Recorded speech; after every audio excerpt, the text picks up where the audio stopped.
Ladies and gents, boys and girls, what is going on? Monday, November the 20th, 2023. And yes, it is rivalry week. Hope you're all doing well. Chris Phillips here, your host of the Daily Crow of the Spurs Up Show. I see Austin Gregory, Peyton Smith, Desert Ops, Brennan M., Travie, John Edward, Lucas Green, Sir Big Spurs, Ethan K. What's going on? Also, those in the Discord, in the TDC questions as well. Appreciate you all tuning in. Thank you all so much for your love, your support. Again, guys, it is a big week. First things first, it is Victory Monday. South Carolina, 3 in a row.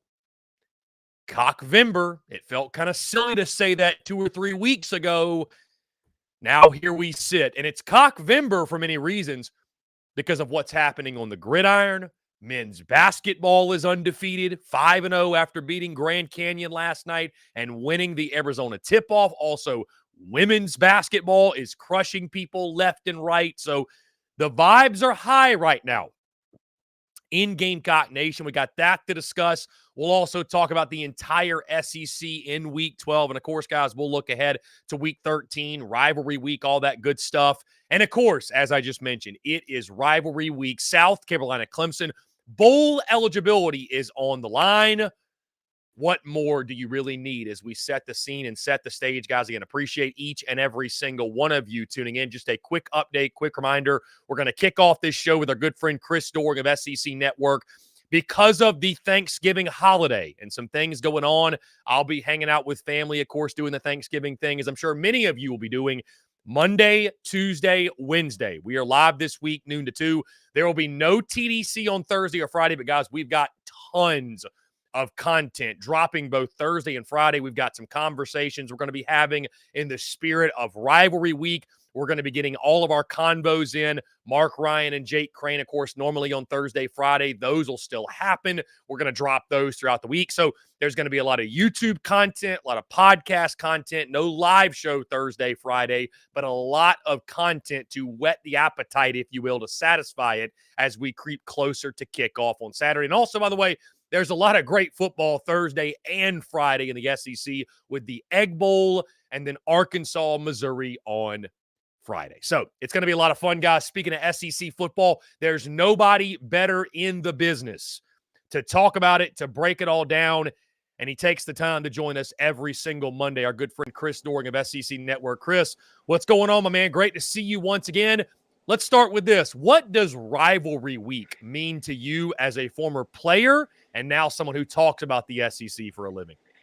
Yeah, it's interesting, isn't it, Chris? I mean, when I think about rivalry week, I think about stepping outside of the conference. You know, you do that in the first couple weeks of the season, and then you're kind of in the grind of playing SEC teams. And rivalry week, to me, means stepping outside of the conference. Now, that's not true for Auburn and Alabama. It's not true for Ole Miss and Mississippi State. But I think about Florida. I think about Kentucky. I think about South Carolina. I think about Georgia, all playing ACC opponents. And what a great opportunity it is for, one, the SEC to kind of reclaim its reputation with an out-of-conference sweep of 4 ACC teams. But what that would also mean to that conference, to potentially knock Florida State out of the college football playoffs, to take both teams that are playing in the ACC championship down the week before they meet in Charlotte there. So I just think of the respect that I have for Florida's main rivals in this conference, Georgia, Tennessee, LSU, and then I think about the disdain I have for Florida State. It's a little different kind of feel when you're talking about playing non-SEC rivals. Let's start on a different note, Chris, with Week 12. The Arkansas Razorbacks beat FIU 44-20 with the big news coming out of Fayetteville. Sam Pittman will be back in 2024 as confirmed by their athletic director. Your thoughts on the news? Obviously, Pittman, one of the most likable guys and one of the most liked coaches in the SEC.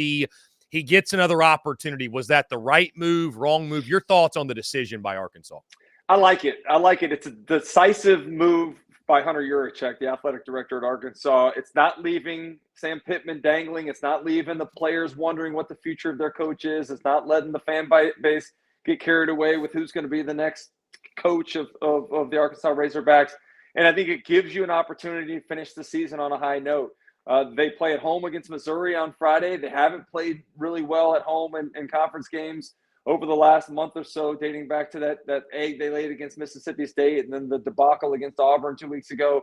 So this is a chance to, even if you don't win, to play competitively, to play with a passion, a sense of urgency, to send your fans off into the offseason with a little bit better feel for the season. But I think it's the right move. Sam Pittman, probably a victim of his own success, coming in and inheriting a mess from the previous coaching staff, getting them back on track sooner than even I think the most optimistic Razorback fan could have hoped. And so this gives them an opportunity to have a plan heading into the offseason.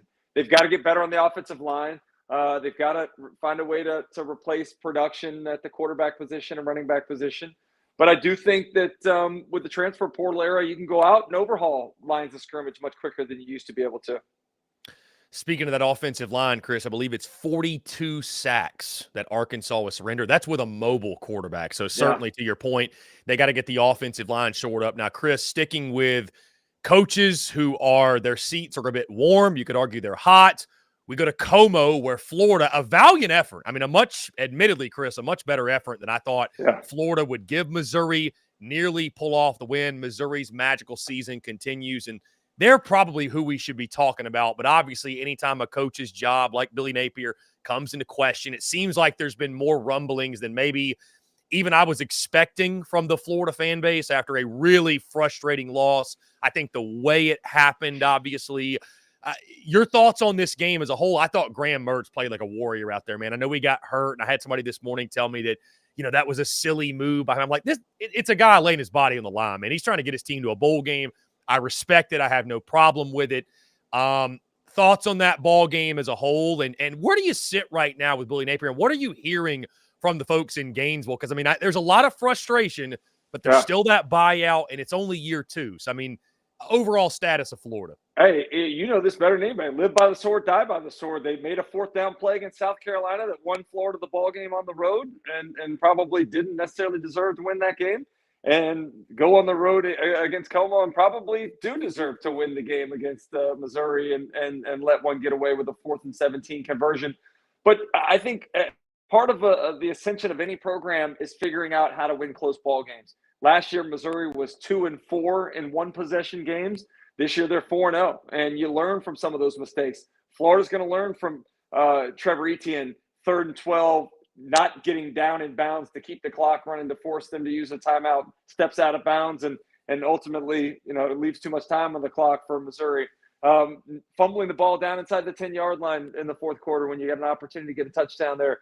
There's multiple plays that if any one of those things goes differently, you probably win the ball game. But when you have young players and new guys trying to acclimate to the culture of a new team, you have those mistakes. I like Billy Napier a lot. I think one of the saving graces in terms of the patience that the fan base has had is because of the signing class that's been put together for 2024. Florida needs to do a good job of keeping that group together. I've already had a couple of flips that have now lowered that draft class or the signing class's status.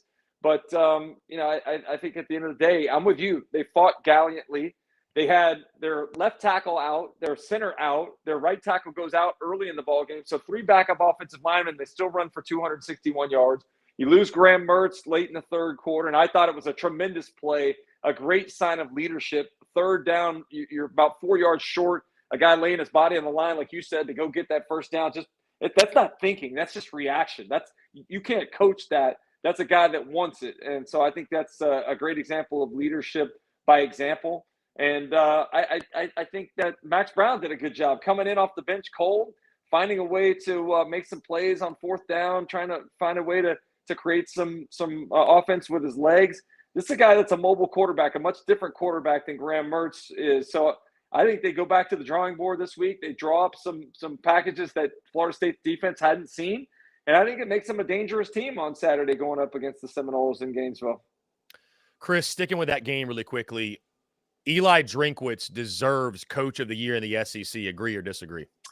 My first name on the ballot is actually Nick Saban. I think this is the best coaching job that he's had since he's been in Tuscaloosa, taking a team that had a lot of flaws, some moments of adversity that could have gone the other way, and turning that into a positive.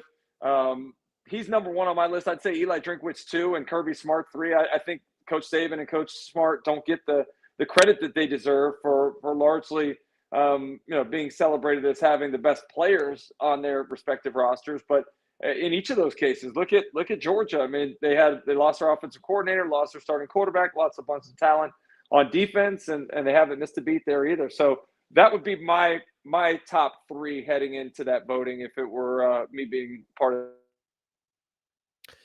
Now, Chris, to Columbia we go. South Carolina takes down Kentucky in a slugfest. I heard some of your comments briefly on SEC Network mentioning that arguably nobody does a better job of rallying the troops than Shane Beamer and the way he's able to hold this thing together. South Carolina 2-6 just a couple weeks ago. They were staring at an abysmal season. Now you bring yourself to 5-6, opportunity still to get to a bowl game. But that game on Saturday night, admittedly, Chris, I thought it was going to be a high-scoring game back and forth, and it was the slugfest that I guess nobody saw coming. Either way, though, the bottom line is this. You find a way to win that football game.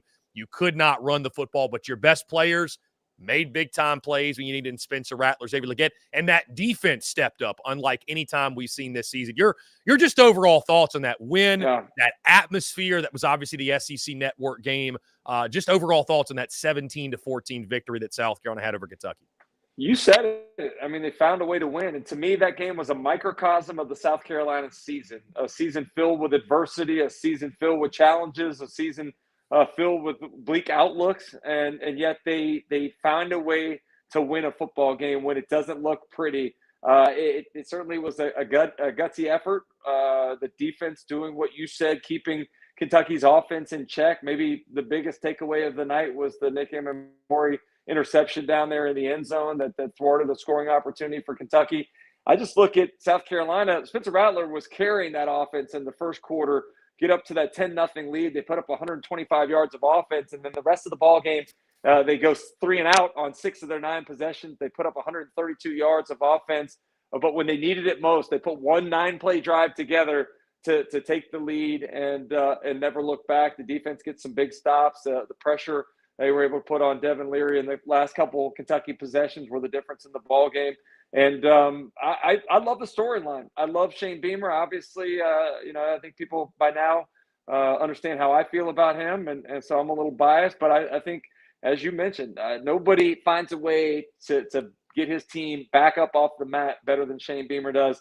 And I'm excited to see if they can go win one more to get to bowl eligibility, which 6 wins, if you told the Gamecock fan base before the season they were going to win 6 games, I don't think they would have been too smoked up about it. But the opportunity to come from the depths of looking like they were going to just completely whiff on the opportunity to play in the bowl season to winning the final 4 games at home, winning over your rival, and doing so in a dramatic fashion the way that they have, I think would be a great cap to the season and send you into the offseason with some of the vibes you had last year after winning against Tennessee and Clemson at the end.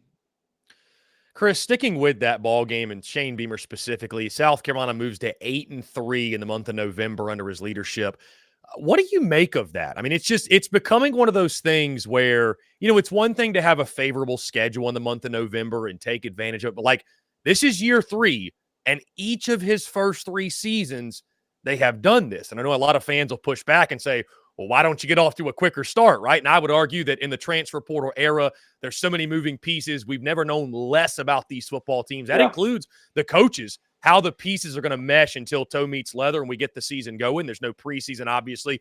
But, like, what do you make it? Like, when you look at this, it's like, how do you make sense of it? Like, why is South Carolina, why is Shane Beamer able to sort of push the right buttons? And it's just, we now know, I mean, going into next year, you're going to say to yourself, whatever the schedule is, we know for a fact South Carolina is going to be playing their best football at the end of the season. I guess some other teams could say that too, but isn't it odd? Yeah. Isn't it just funny how it just seems like they hit November and they hit a different gear?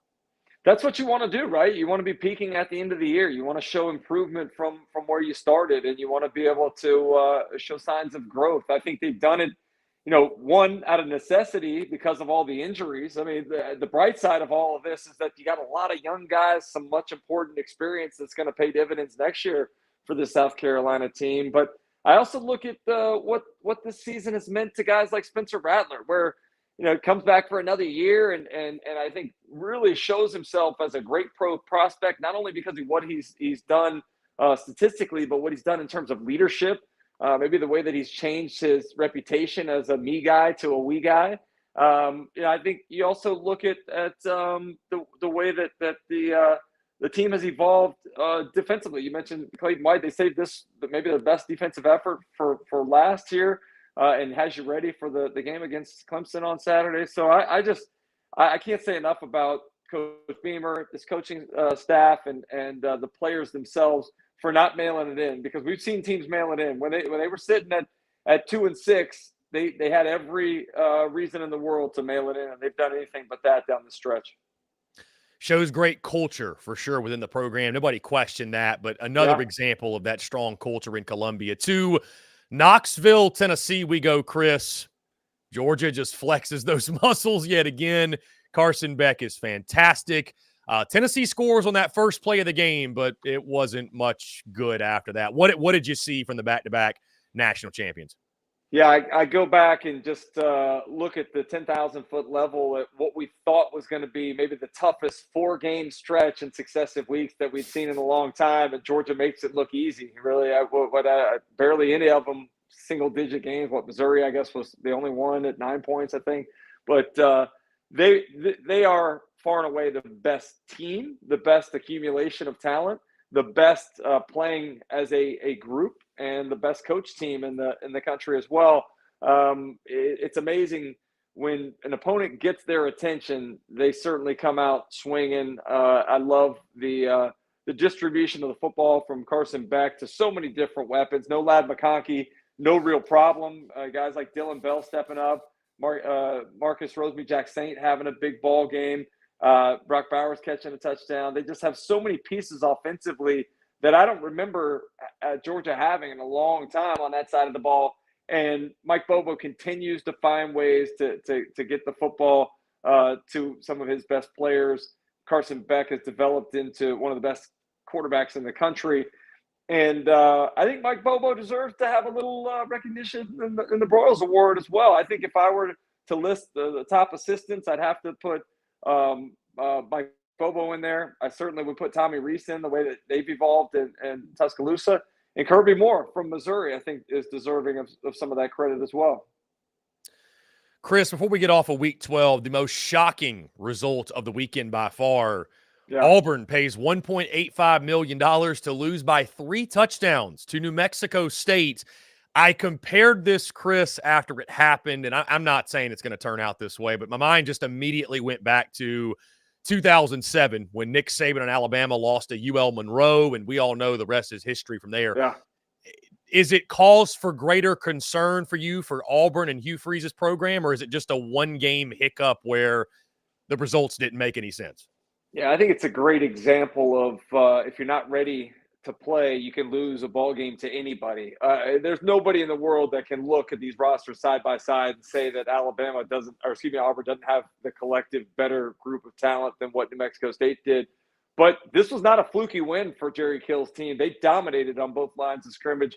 In the final 30 minutes of that game, New Mexico State outrushed Auburn 146-12. They got 4 sacks to Auburn's none. They converted 7 of 9 third and fourth down tries. They held the ball for almost 20 minutes. So it was as complete a dominant performance in the final 30 minutes as you possibly could have expected. And my colleague Roman Harper, I just saw him this morning as I was leaving the studio. He said, "Man, this is a conspiracy job by Auburn to play possum, the ultimate game of possum, as they try to trick Alabama into not being ready for that game on Saturday in the Iron Bowl." But I do think that this to me is year zero for Hugh Freeze. They've got to go out and upgrade talent. I think is a great learning opportunity, as I said before, but it's also a great recruiting tool to say, hey, we need you, guys on the offensive and defensive lines. We need you to come in. We got some really good momentum on the recruiting trail, but we need to finish strong and find ways to close that gap between where we are and where some of the other top programs in this league are. And the good news for Auburn, Chris, they are already bowl eligible, which is good news because, as you mentioned, they do have the Alabama Crimson Tide this weekend, a 3:30 kickoff on CBS. So as we look ahead to rivalry weekend. Let's start with the Iron Bowl. Do you think Auburn can give Bama some issues? I mean, Jordan-Hare Stadium is a crazy place, but you're coming off the New Mexico State game. I mean, it doesn't feel likely for sure, but I mean, it's a weird rivalry, man. A lot of weird things happen in that game.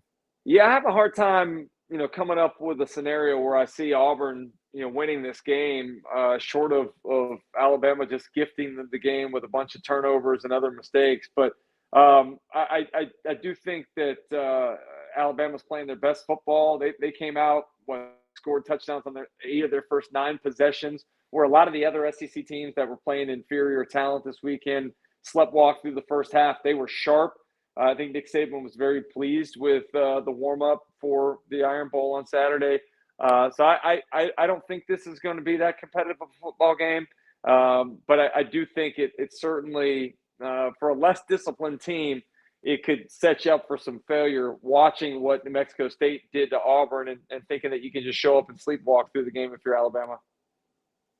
Chris, South Carolina and Clemson takes place this week. And, of course, as we've mentioned, bowl eligibility is on the line. I'll ask you because I feel like there's a lot of fan bases out there that claim that, our rivalry is the best rivalry in college football, or this rivalry, that rivalry, whatever. What's your experiences, or your perception, maybe I should say, of the South Carolina-Clemson rivalry? It's been very streaky of late. Obviously, Clemson, during their great run, 6 straight college ball playoff appearances, they dominated. South Carolina before that, won 5 in a row. We saw the Gamecocks go up to Death Valley last year and get the win and snap that long losing streak. It's the SEC Network primetime game again. So you know what kind of atmosphere you're getting into. Tigers are favored, but, I mean, it feels like this scenario, this game, the outlook of it from Vegas, whatever, it plays into Shane Beamer's hands, man. Like the underdog role, like we're being doubted. We got our home crowd behind us. It's going to make for a fascinating Palmetto Bowl matchup for sure. Yeah, let me first and foremost congratulate the,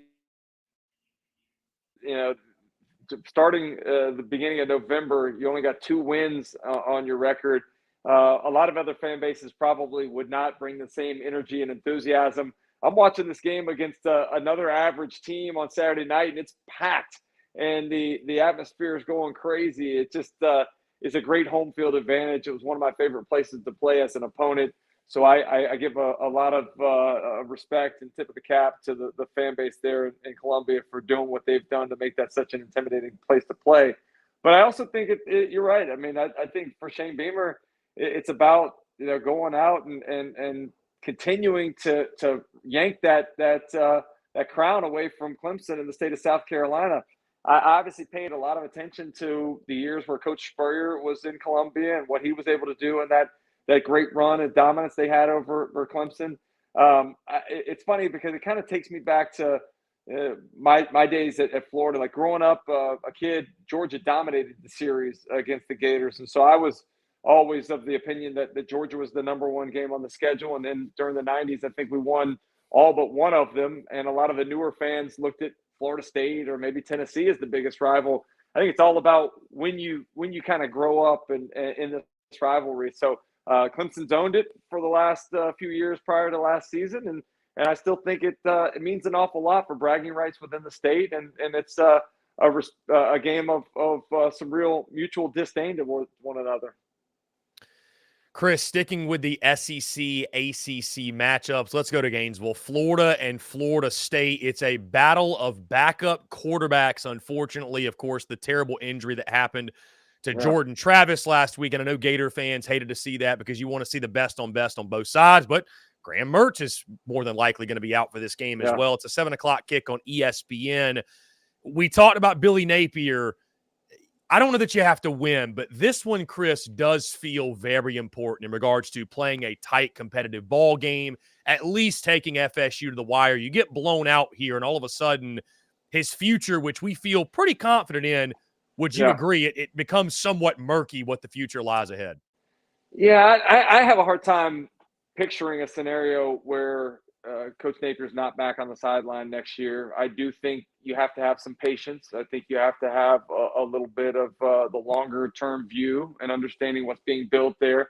I have a lot of respect for what he's done in accumulating talent the last 2 years, both through the transfer portal and the recruiting signing classes. You're seeing a lot of that take shape on Saturdays with guys like Trey Wilson, the freshman, who's had a great season, watching what Graham Mertz was able to do in this offense, watching what Ricky Pearsall's been able to do the last 2 years. So I trust the evaluation of talent. And I trust the coaching ability.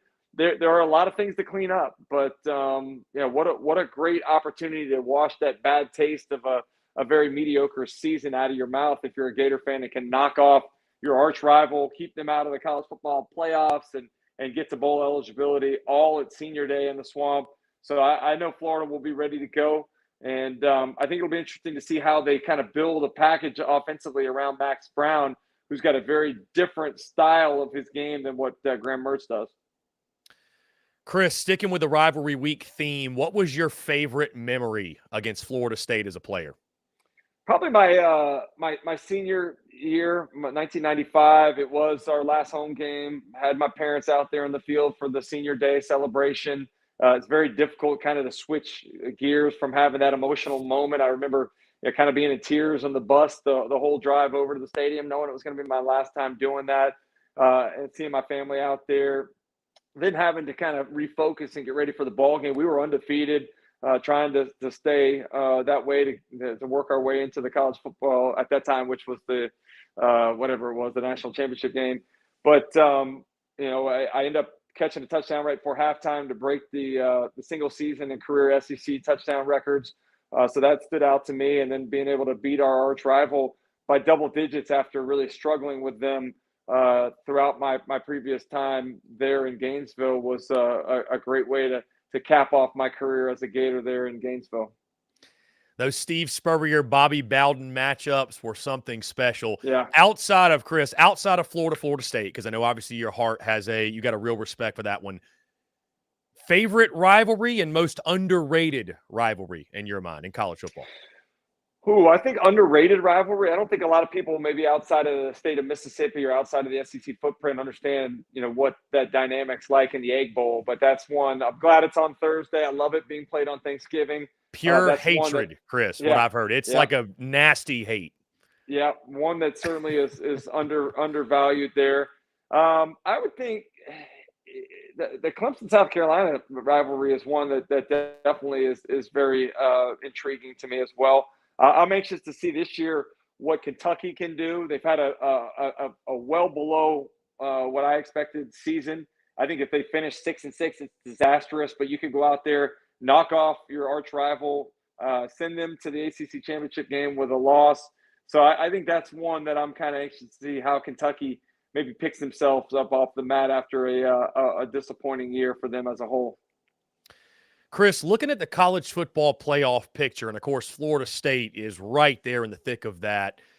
A really interesting topic that's come up today, and unfortunately, because of the injury, is if Florida State goes undefeated, and we know Jordan Travis is out, in your opinion, do you feel like they should still be in the college football playoff? Do you feel like it'd be unfair to punish them for knowing that, hey, you don't have your quarterback, there's a team behind them that maybe you think, okay, they're better because they don't have Jordan Travis? Like, how do you feel that should be handled? Is it fair to leave FSU out, or would you say they deserve to be in if they can finish off this thing undefeated? Well, I think the committee has given some guidance on, if a major injury occurs that you have to take into consideration. Is it the same team that's put up, the majority of the body of work without that particular player?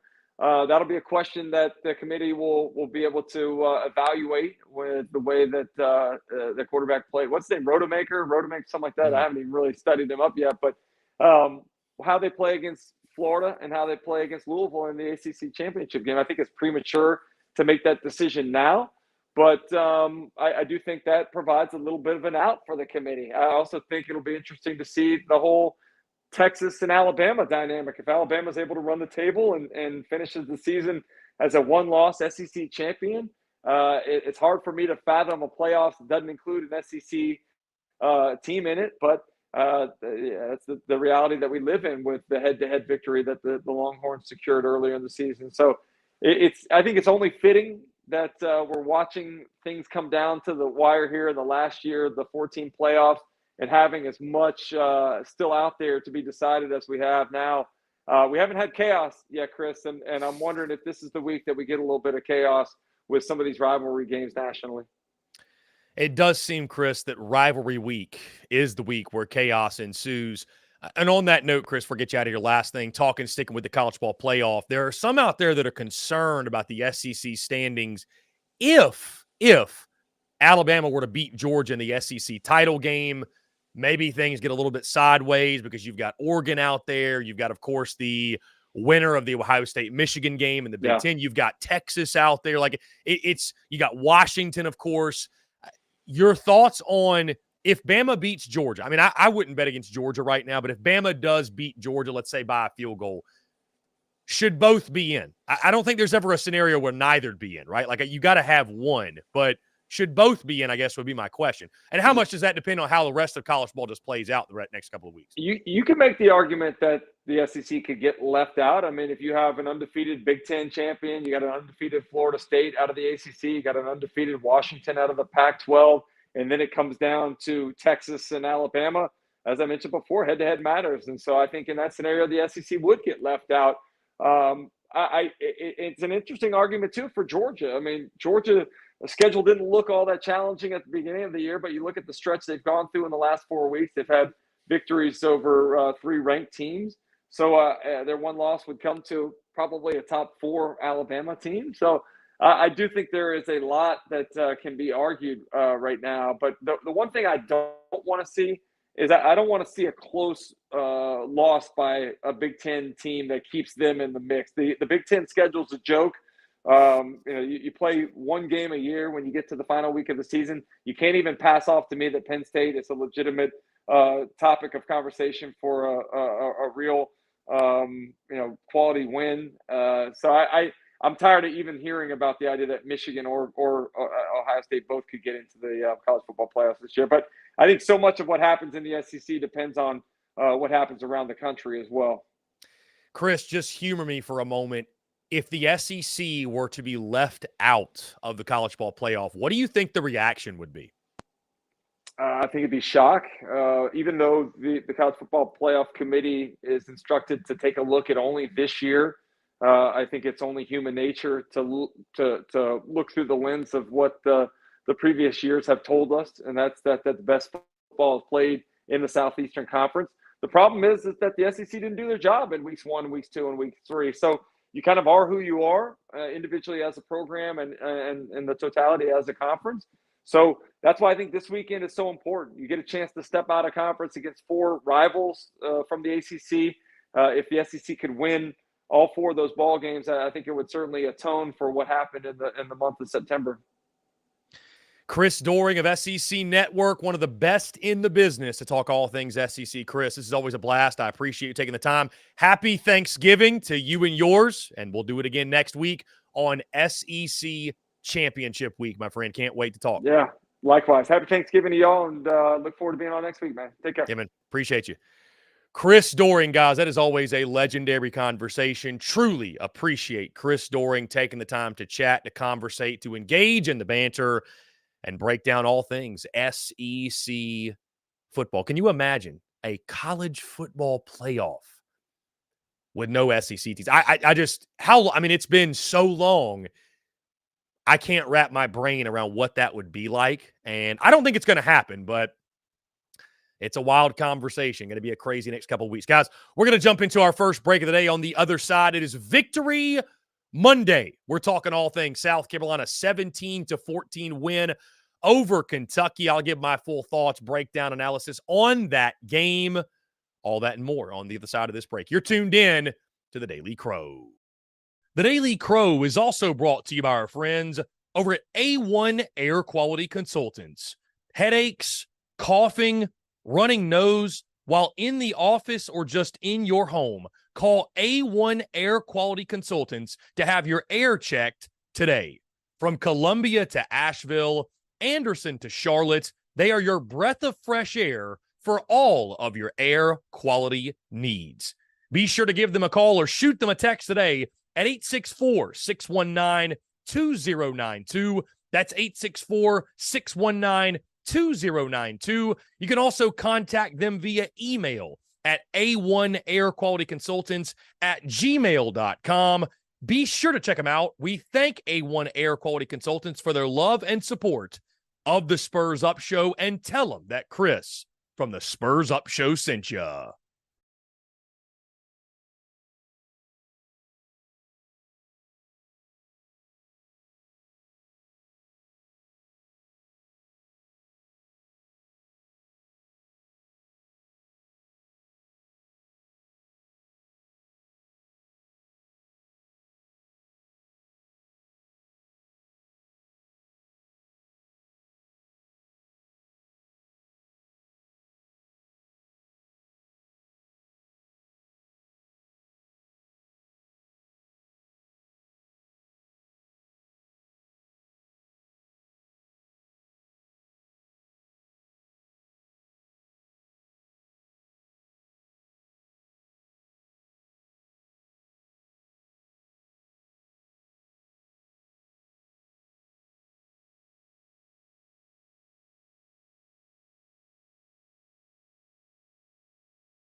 Muscle Dougie, ho.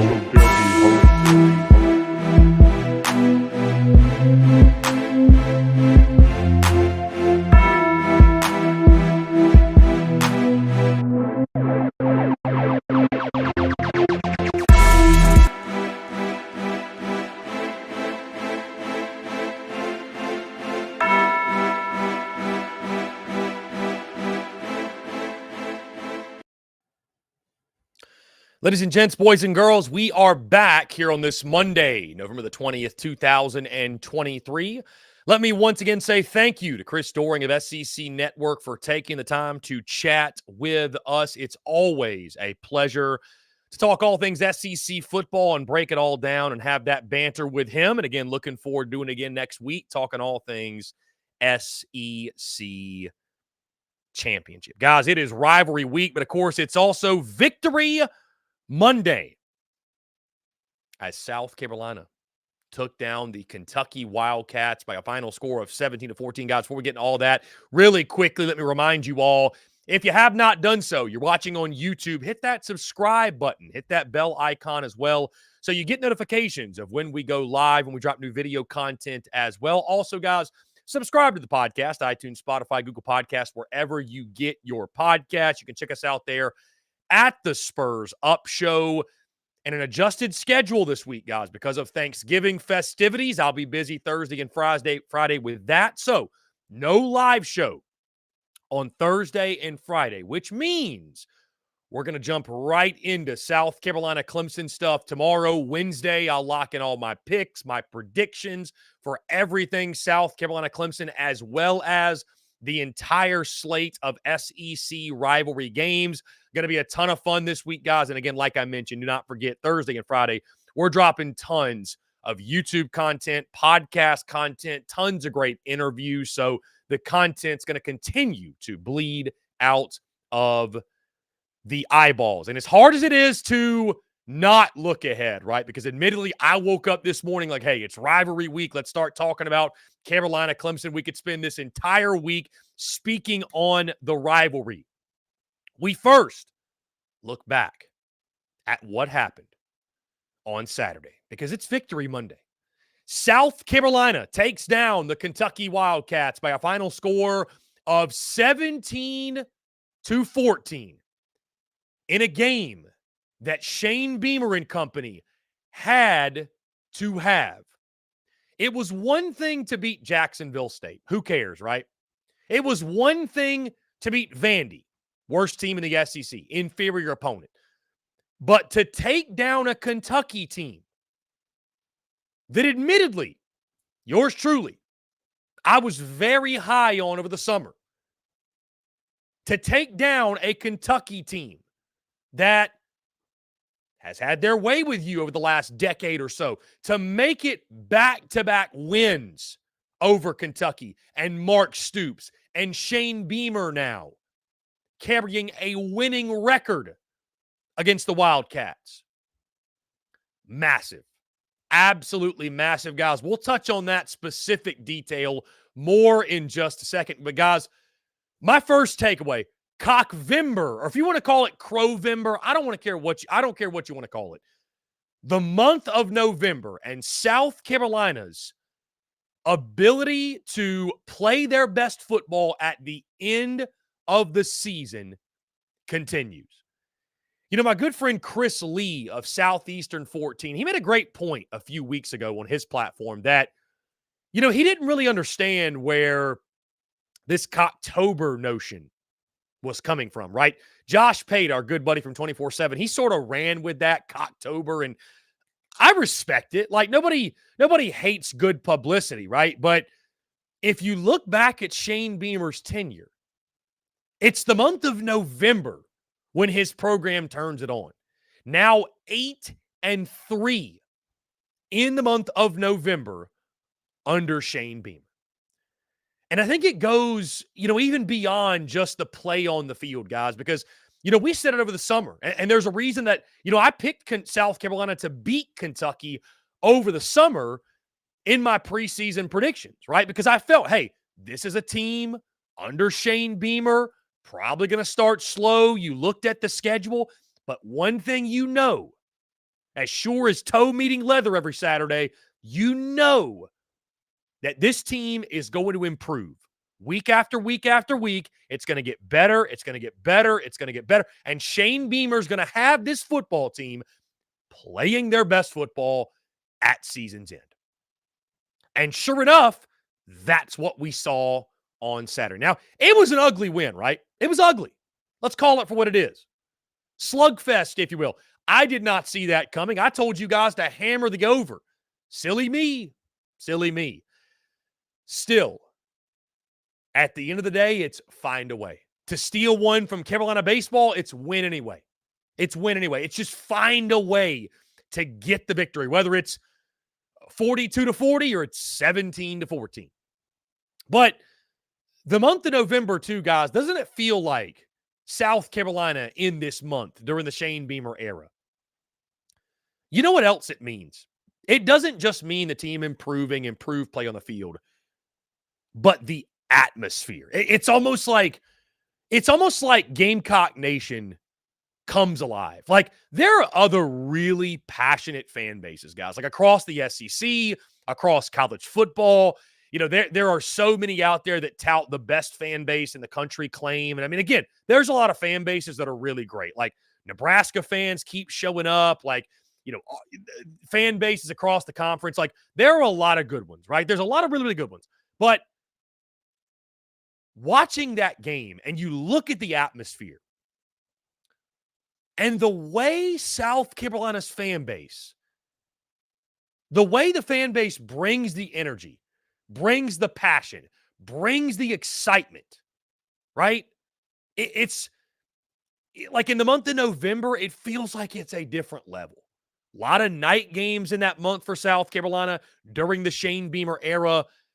It's just on this different level. Like, this program is embodying the whole "they remember November" mantra that Shane Beamer loves to preach. Now, listen, I understand the pushback. Why can't they start quicker?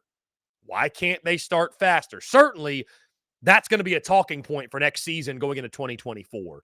But it does not take away from the fact, guys, that this football team, this football program under Shane Beamer, one thing you can count on, right? Because you do it 1 year, hey, it's a fun story. You do it 2 years, okay, maybe it's just luck. You do it 3 years in a row, playing your best football or playing football that is good enough to go on a 3-game winning streak. I'll just say that.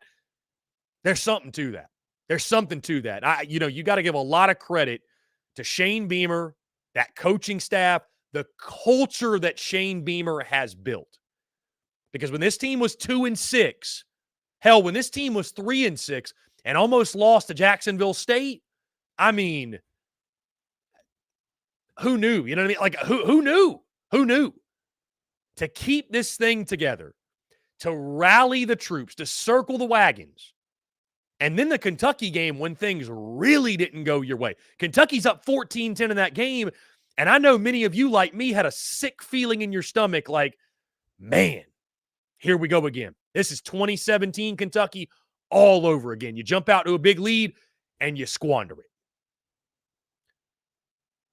And that was not the case, right? Willie B came alive, guys. That's on my notes as well. Another big takeaway. I mean, just Willie B at night just hits different, man. We've had this conversation so many times. And I was asked by Mark Ryan last week and others, how many points is it worth, right, for South Carolina to play a night game? Why doesn't Vegas give it anything? And, we've seen South Carolina fall in night games. We have. But I tell you, man, under Shane Beamer, it feels like it's a different level. I mean, you cannot watch Carolina football play and tell me they're the same team during the day at Willie B as they are at night. That atmosphere is completely different. It goes to another level. And, I think that's one of those things. And it's one of the reasons why, guys, I went with South Carolina for my pick. At home, at night, the better quarterback. But, it feels like being under the lights at Willie B, it's that thing that can push Carolina over the edge. Now, on the field, hey, let's give a lot of credit, man. Like I mentioned, the slugfest we all expected, right? No, I mean, I had 35-34. I thought this was an offensive shootout. I thought Ray Davis was going to go up and down the field, Devin Leary to Barryon Brown and Dane Key and his array of weapons. I thought South Carolina had no chance defensively. Shout out to that coaching staff for going for switching up to the 3-man front defensively. I mean, that spelled immediate results in that football game. You hold Devin Leary to 17-34, 171 yards, a touchdown, and a pick, and a huge pick by Nick Imawari. I mean, guys, think about that play. Kentucky is in chip shot field goal range. And Nick Imawari makes a snag that rivals any you've seen in college football in regards to what a defensive back can do, makes a big play, stifles that drive. That was the difference in the ballgame. Ray Davis, 12 for 61, a touchdown. I mean, they ran the football decently. Ramon Jefferson, 6 for 50. You can question some of Kentucky's decision-making in regards to play calling, what have you. I know they're feeling some type of way today, but South Carolina, man, defensively just made the big plays when they had to. I mean, only gave up 293 yards total offense, 171 passing, 122 rushing. Again, the Gamecocks with those 3 massive turnovers, right? It reminded me, guys, this game reminded me a lot of a lower scoring Mississippi State game. It was a lower scoring Mississippi State game where that game was hanging on by a thread, right? And it was your defense, your defensive line that stepped up and made some big plays. Jordan Strawn was an animal, played with his hair on fire. Tonka Hemingway was very good. TJ Sanders made plays in the middle. And that's why I said, guys, it just feels like when the Gamecocks are at home at night, dudes tend to step up. I mean, guys just tend to step up. And I'll admit, if you told me South Carolina scored 17 points in that ball game, if you'd have told me that last week, hey, Carolina's going to score 17 points, do they win or lose? I would have told you they lost 100 times out of 100. I did not believe that defense was capable of putting together that kind of performance. I don't care where Kentucky's ranked, guys. I know many will say Kentucky was near the 100th ranked nationally in total offense. I get that. But, guys, the Gamecocks haven't been able to stop anyone. And so to put that type of performance together, we talked about Clayton White's defenses a lot. You got to generate turnovers. That's when they're at their best. The turnovers continue to come in bunches. That's got to continue, right? You did everything right to win this football game in regards to you were at home at night with Spencer Rattler. Your quarterback played well, and you won the turnover battle 3-0. You did everything right from that standpoint. And that's what it took to beat that Kentucky team. And again, can't say enough good things about that defense. I mean, that performance, I didn't see that. I didn't see the defense having that type of performance this year. And by far, their best performance of the season. Now, switching gears, guys, offensively. Isn't it funny? We talked about last week, hey, for South Carolina to win, it's very simple. Spencer Rattler, Xavier Legette. They got to be special. They got to be ball out. All of your offense comes from Spencer Rattler and Xavier Legette. On a night in which, guys, the Gamecocks generate just 257 yards of offense. 257. And, guys, of those 50 rushing yards, Spencer Rattler had 24 of them. 24 of them. Right? Rattler goes 19 of 27, 207, 2 touchdowns, no picks. Xavier Legette, 6 for 94, 2 touchdowns to his credit.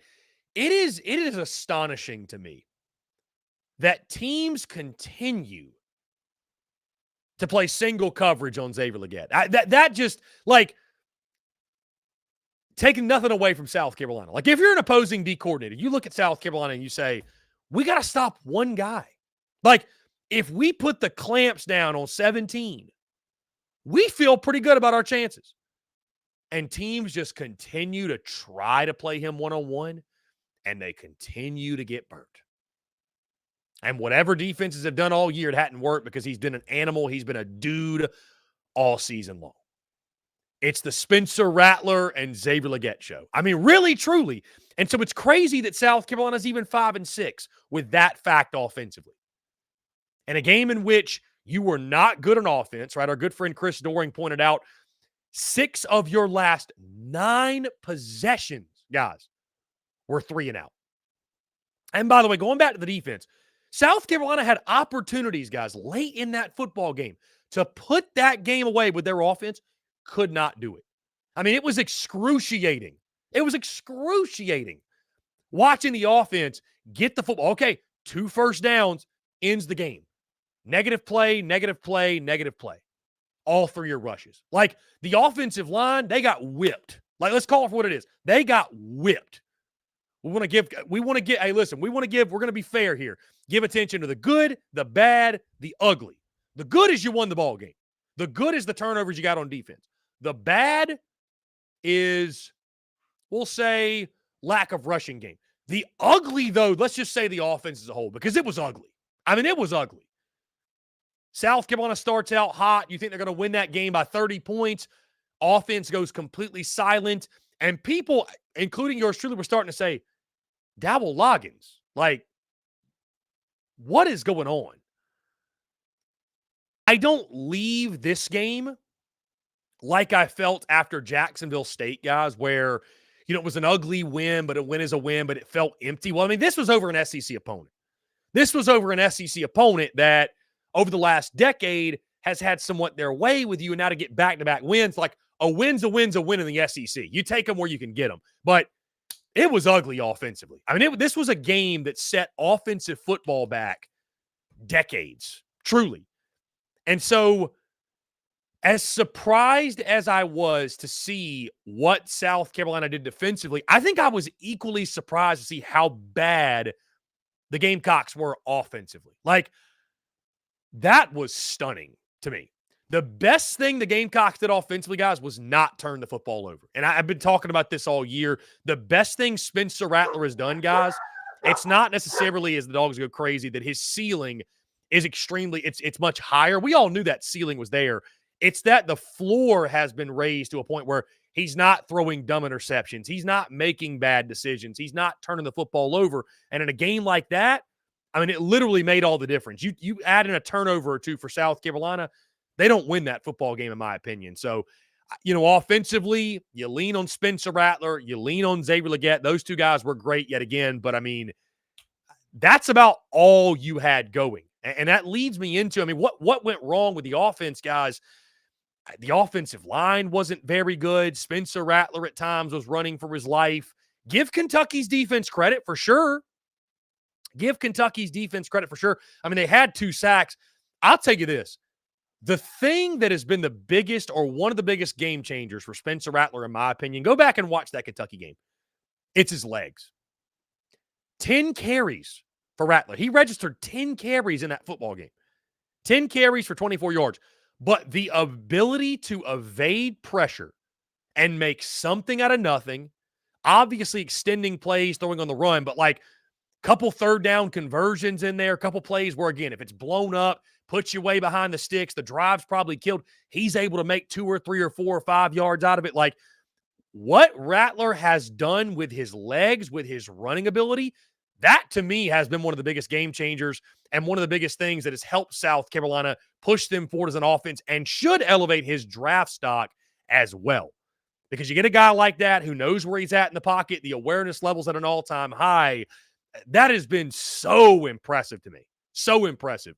But it was a concerning night offensively, guys. I write it off as this. I'm not overly concerned for the long term because South Carolina has been so good all year on the offensive side. Just like, honestly, guys, I look at the defensive performance and I say, I don't think you can expect the Gamecocks to go out there against Clemson like the 85 Bears. Like, I don't know that, like, that's really who they are.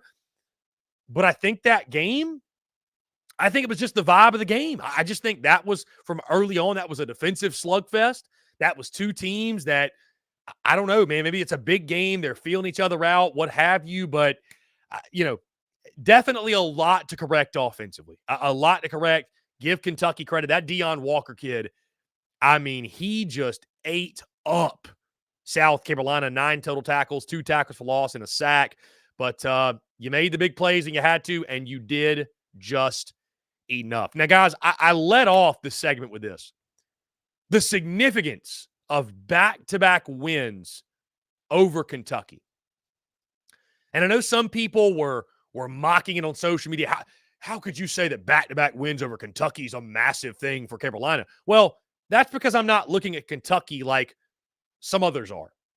A lot of Gamecock Nation still looks at Kentucky like Vandy for some reason. Like, Mark Stoops has turned Kentucky into a good program. Mark Stoops has turned Kentucky into a program that South Carolina has to deal with, right? Like, this isn't just check it off like Vandy. It's an easy W. We're going to win 14 in a row. It's more similar to going up against Mizzou. And it's big for South Carolina because, yes, you won last year, but you hadn't won back-to-back games against Kentucky, guys, since 2012 to 2013. And people talk all the time, man, if you want to elevate the program, you got to beat Georgia, you got to beat Tennessee, you got to beat Florida. And certainly beating those teams is important. But you cannot elevate the South Carolina program if you cannot beat Kentucky on a consistent basis. At least, let's just say over the course of a decade, beat them more than they beat you, right? Same thing goes with Missouri. Obviously, that did not work out this year, hasn't worked out of late. But that's another one. You need to beat the Kentuckys and the Missouris of the world before you ever start thinking about competing for an SEC championship. So to protect the home field, to get that W, to turn the tide in that series, some folks may not want to hear it because they don't want to give Kentucky the credit, or they don't want to come to face the facts that Kentucky had South Carolina's way for a while. But now all of a sudden, Shane Beamer's won 2 in a row against Mark Stoops. All of a sudden, Shane Beamer is 2-1 against Kentucky. And guys, similar to when I talk about South Carolina and Tennessee and how that series, it takes the Gamecocks 3x or 4x in regards to wins to get ahead of Tennessee as a program in the minds of people, versus Tennessee beat South Carolina 1 year. They get the benefit of the doubt. Well, it's that way in the Kentucky-South Carolina series as well. And Kentucky fans aren't going to want to hear that. But because of Kentucky's history, they've got to largely dominate the series against South Carolina for people to go, you know what? Maybe Kentucky is a better program. But all South Carolina has to do, you win back-to-back against Kentucky, there's nobody out there that's going to sit there and say, well, Kentucky's a better program than South Carolina. Nobody's going to say that. So it's significant. Perception is reality. SEC hierarchy is a real thing. And Kentucky is now another team and another program that Shane Beamer and South Carolina have leapfrogged. Now, all that being said, I couldn't go through this without talking about rivalry week and the way that this now, why is this such a big win? Why is this such a big deal? Beating Kentucky's a big deal. Getting your 5th win's a big deal. Winning at home, winning at Williams-Brice Stadium, winning 3 in a row is a big deal. But beating Kentucky's a big deal because it sets up an all-or-nothing game practically with the Clemson Tigers. That's why it's such a big deal. Because now it sets up, okay, you beat Clemson, you get to 6, you get to a bowl game. This has got the feelings of like the early 2000s when South Carolina and Clemson would square off. And it's not quite there because Clemson already there at bowl eligibility, right? I think they're 7-4 right now. They're already there. They're not worried about going to a bowl game, but it's like the only significance of the Palmetto Bowl is bragging rights. That and bowl eligibility. That's all that's on the line this year. That's it, right? So beating Kentucky was a big deal because it's beating Kentucky. But it's also a big deal because now the rivalry comes into focus. And South Carolina's bowl hopes, which have been hanging on by a thread for weeks, this is all you could have hoped for as a Gamecock fan. 5-6, winners of 3 in a row, and the stage is now set. South Carolina, Clemson. Bragging rights on the line, bowl eligibility on the line. Will Cockvember, Crowvember, whatever you want to call it, does it continue this Saturday night at Williams-Brice Stadium? Guys, we're going to jump into a quick break. On the other side, we're going to talk some SEC football in Week 12. Also, I want to give my full reaction to my thoughts. Sam Pittman is officially back in Fayetteville in 2024. We'll talk about all that and more on the other side of this break. You're tuned in to the Daily Crow. The Daily Crow is also brought to you by our friends over at A1 Air Quality Consultants. Headaches, coughing, running nose while in the office or just in your home, call A1 Air Quality Consultants to have your air checked today. From Columbia to Asheville, Anderson to Charlotte, they are your breath of fresh air for all of your air quality needs. Be sure to give them a call or shoot them a text today at 864-619-2092. That's 864-619-2092. You can also contact them via email at a1airqualityconsultants@gmail.com. Be sure to check them out. We thank A1 Air Quality Consultants for their love and support of the Spurs Up Show, and tell them that Chris from the Spurs Up Show sent ya.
Watch your Dougie, ho.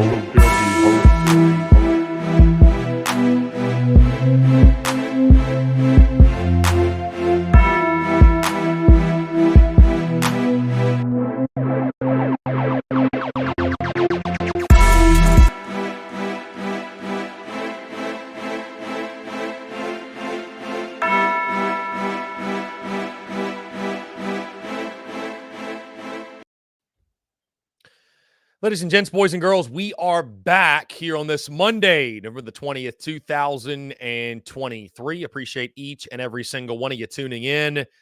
In case you missed some of the big news, some of you will love this, some of you will hate this, some of you will feel indifferent about this, and honestly, how you feel about it, I don't really give a damn, guys. I'm not going to go into detail on it, but this is news either way. This comes via WYFF News 4, the Greenville, Spartanburg, Anderson, and Asheville NBC affiliate. Former President Trump will attend the South Carolina Clemson football game. NBC confirms. So, it is officially official. And I would expect those in attendance. Who knows? I don't know. Maybe you run into Donald Trump at the table. Well, that would be a really fun segment of content. What would you do if you ran into Donald Trump at the tailgate? Like, well, if you just unsuspecting, you're out there hanging out with your buddies, throwing the football around, and here comes Donald Trump. What would you do? I just wild. Either way, though, it's going to be a lot of fun. The Stars will be in town for arguably the best rivalry in all of college football, as if Saturday needed more headlines, needed more attention, needed more excitement. There it is. So, anyways, guys, 843-790-3377. The daily mailbag segment will take place at the end of today's show. I want to hear from you, your full thoughts, your reactions to everything over the weekend, the banter. Hey, what you got on rivalry week? Don't forget, we're only going Monday, Tuesday, Wednesday. So you got questions, you got comments, you got predictions, you got thoughts. Get them in now, right? Get them in now. Guys, that being said, we're going to play a game I like to call Monday Morning Quarterback as we look back at the weekend that was in the SEC. We're not going to spend a crazy amount of time on these blowout games. A lot of these are like ho-hum, no big deal. We expected it, but certainly some interesting results over the weekend. We first start in Tuscaloosa, Alabama, taking down Chattanooga ho-hum in their warm-up for the Iron Bowl. Final score of 66-10. You take a look at the stats. Really efficient day from Jalen Milroe, 13 of 16, 197, 3 touchdowns. Ty Simpson, got in there, 4 of 6 for 50. Lonergan, their backup, got in there, 2 for 2 for 12. That name's actually really familiar because I'm pretty sure South Carolina at one point was recruiting Dylan Lonergan to be a quarterback on their football team. Either way, how about Ty Simpson? 1 carry for 78 yards in the game. Miller, their running back, 6 for 77. McClellan, 6 for 62. Again, this was a blowout. Bama rolling in this one as they get set for the Iron Bowl. Ole Miss takes down UL Monroe. Final score of 35-3. Guys, this game was actually 7-3 at halftime, right? So Ole Miss somewhat sleptwalked. They outscored, though, UL Monroe 28-0 in the second half. Jackson Dart going 24-31, 310, 3 touchdowns. Even Spencer Sanders got in there, 4 for 5, 61 yards and a touchdown to his credit. So Ole Miss with the quick turnaround, as well as Mississippi State for the Egg Bowl on Thursday, which that game, I do agree with Chris Doering in one of our previous segments that may be the most underrated rivalry in all of college football. Guys, do some digging, do some research. I highly encourage. The amount of hate, like true nasty hate between Ole Miss and Mississippi State is something else. On that note, Mississippi State, they do get a win. First game after Zach Arnett, 41-20. I think this is a really impressive win, guys. I mean, Southern Miss is not just some scrub. I mean, I know they're not an SEC opponent or what have you, but I mean, for Mississippi State to be going through everything they're going through. And I mean, this game, guys, this game was 23-7 going into the fourth quarter. Mississippi State holds off Southern Miss, outscores them 18-13 in the fourth quarter. So a wildly entertaining fourth quarter there in Starkville. Will Rogers, 12 for 27, 144, 2 touchdowns, no picks. Still no, or yeah, they did have Woody Marks in the game, 12 for 34 in that ball game. So I mean, again, a ho-hum result, sure, but I'm expecting a very interesting Egg Bowl. And of course, guys, we'll talk about that tomorrow in more detail. Texas A&M, first game without Jimbo Fisher. They get a 38-10 win over Abilene Christian. This one got off to a funky start, right? Abilene Christian, I think it was a fumble recovery they had. Scoop and score, returned it for a touchdown. They went up 7-0. After that, though, it was all Aggies. And now they turn around. Really tough game. They close out LSU, a Tigers team that's going to want revenge after what happened last year. Guys, to Knoxville we go. An SEC matchup. Georgia just disposes of the Tennessee Volunteers. Tennessee ran that opening play. Hey, you think, oh my goodness, here comes the upset. It was 10-7 after the first quarter. Like, all right, balls are in it. It was all dogs from there. They outscored Tennessee 28-3 from the second quarter on. You know, guys, Georgia's just, they're a well-oiled machine. And I'll just say this. I know there's a lot of folks out there that, number one, hate Georgia, which I respect and understand. Number two, they feel like Bama's been disrespected or slept on, or they just love Nick Saban. That's all fine and dandy. I know it's going to be a really good game. I can't wait to talk about this thing, break it down next week. But if you're betting against Georgia at this point, I just, dude, they're crushing people. Like it's easy at this point, it seems like, on a day. Like every week, Carson Beck, 24-30, 298, 3 touchdowns. That's all he's doing every week. Like Carson Beck is just week after week after week putting up crazy numbers. Georgia's not even running the ball all that well this year.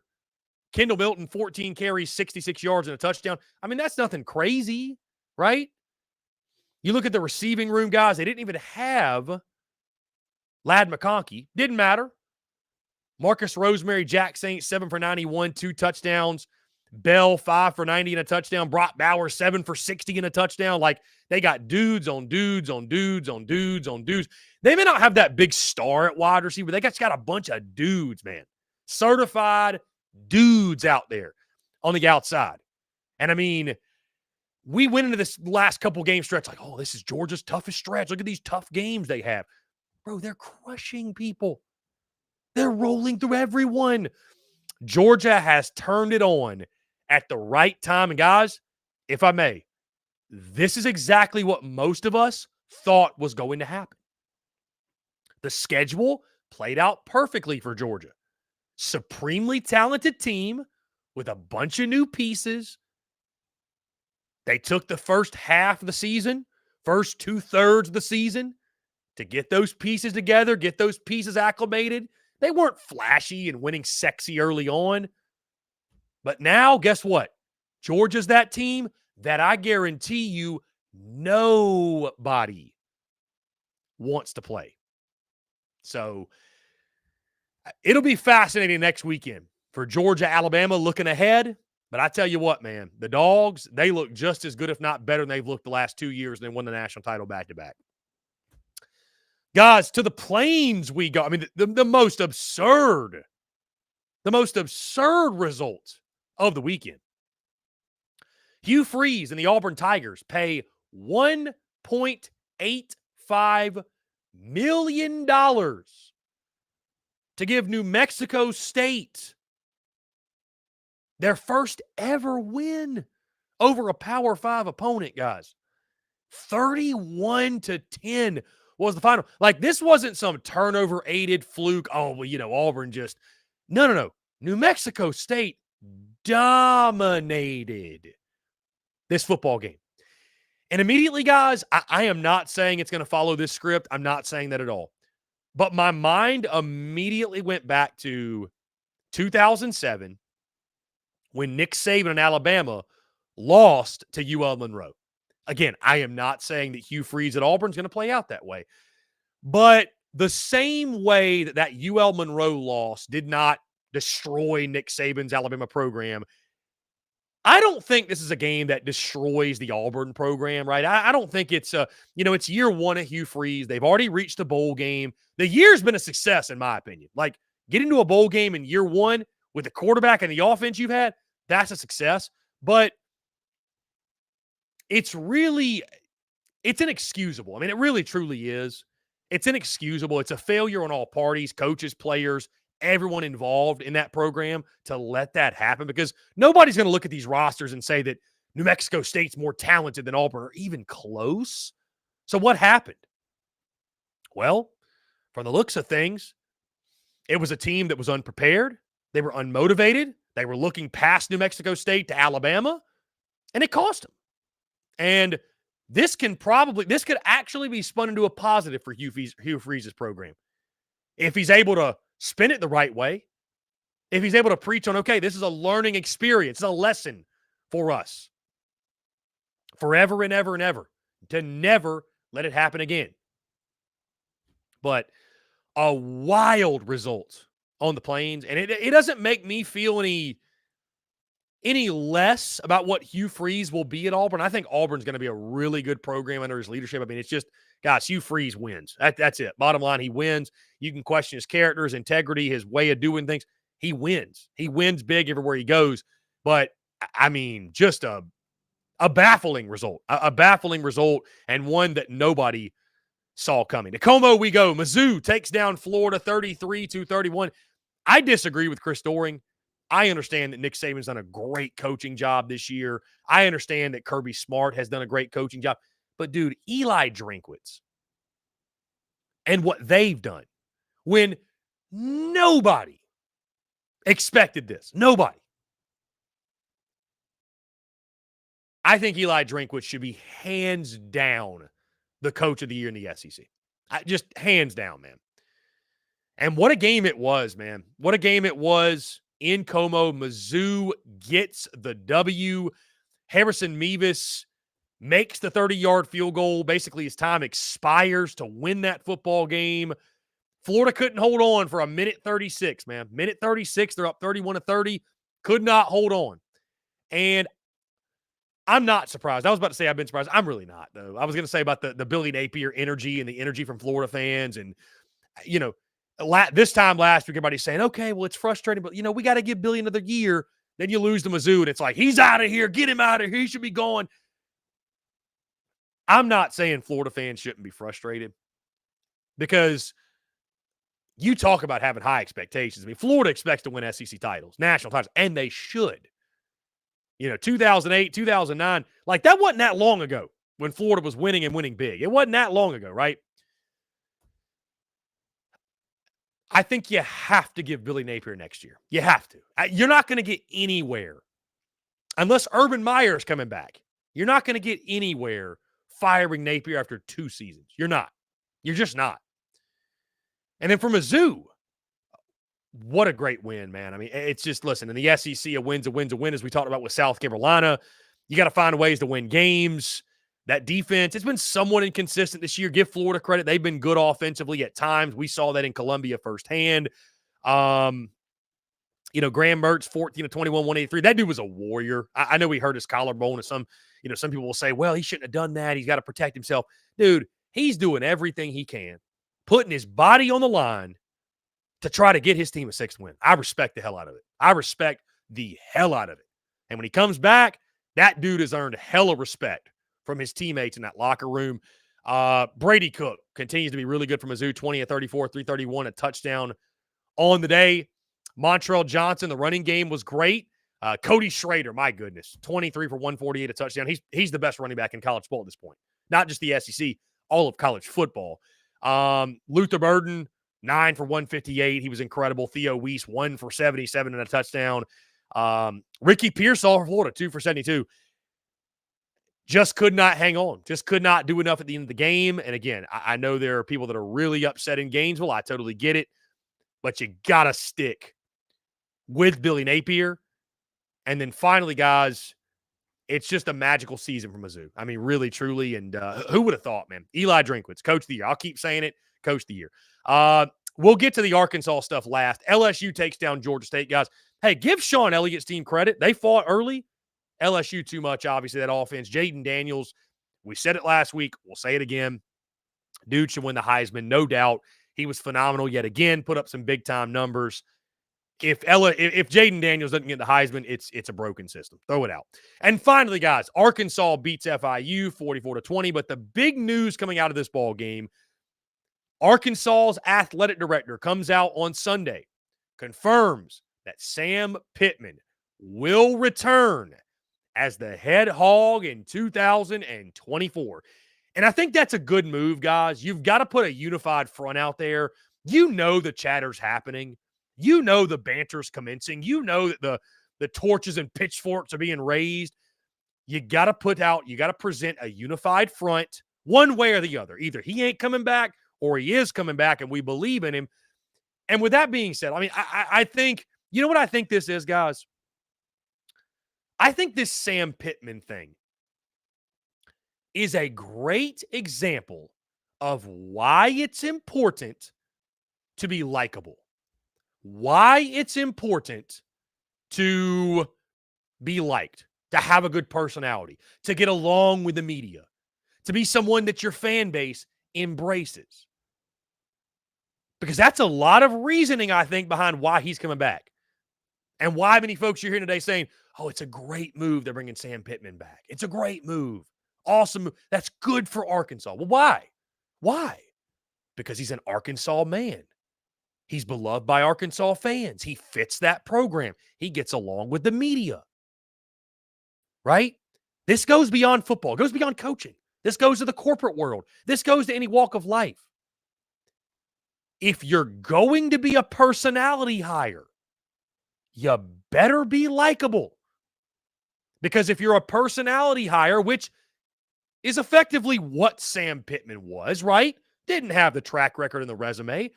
But if you're a personality hire, you better have the personality, right?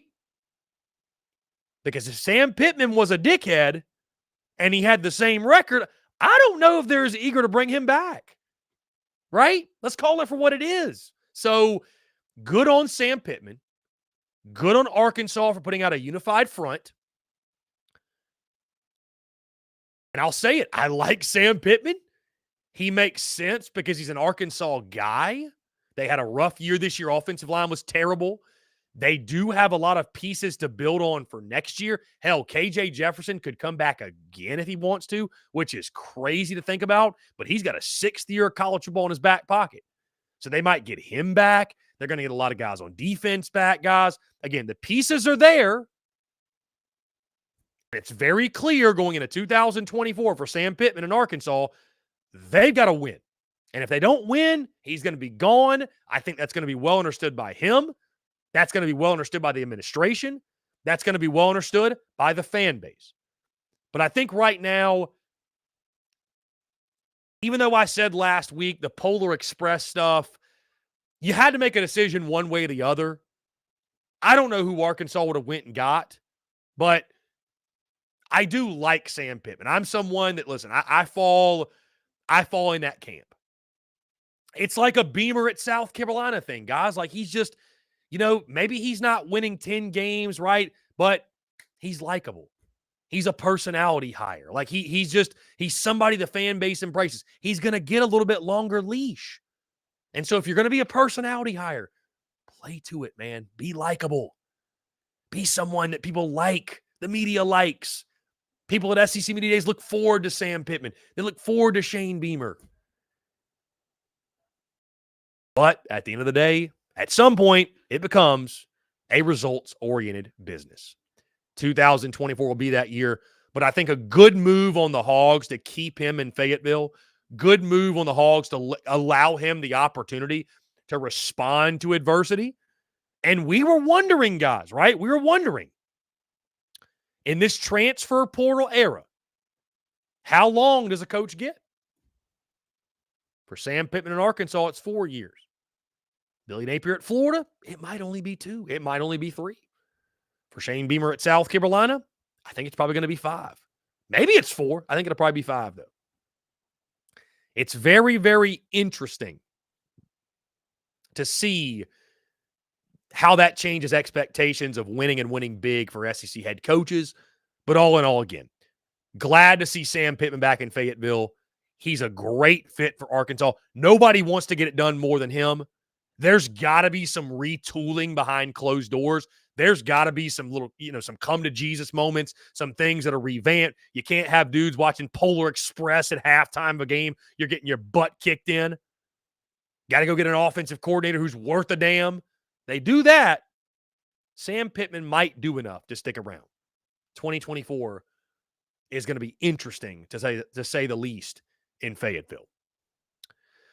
Guys, that being said, let's go ahead and jump into another break. On the other side, we'll open it up, our daily mailbag segment. I want to hear from you guys, taking your questions, your comments, your voicemails at 843-790-3377. All that and more on the other side. You're tuned in to The Daily Crow. The Daily Crow is also brought to you by our friends over at A1 Air Quality Consultants. Headaches, coughing, running nose while in the office or just in your home. Call A1 Air Quality Consultants to have your air checked today. From Columbia to Asheville, Anderson to Charlotte, they are your breath of fresh air for all of your air quality needs.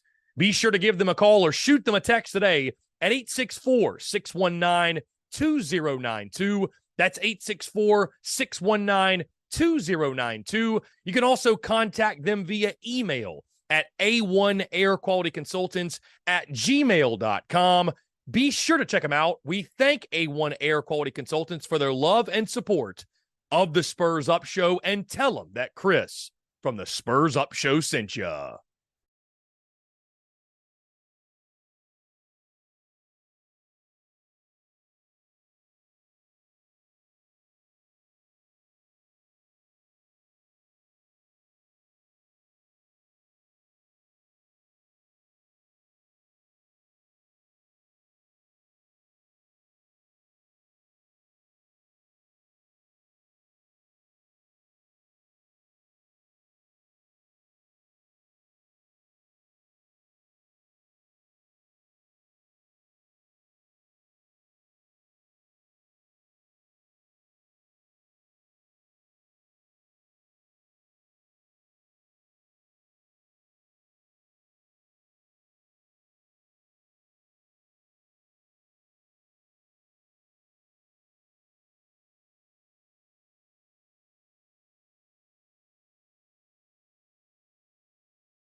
Watch your doggy hoe.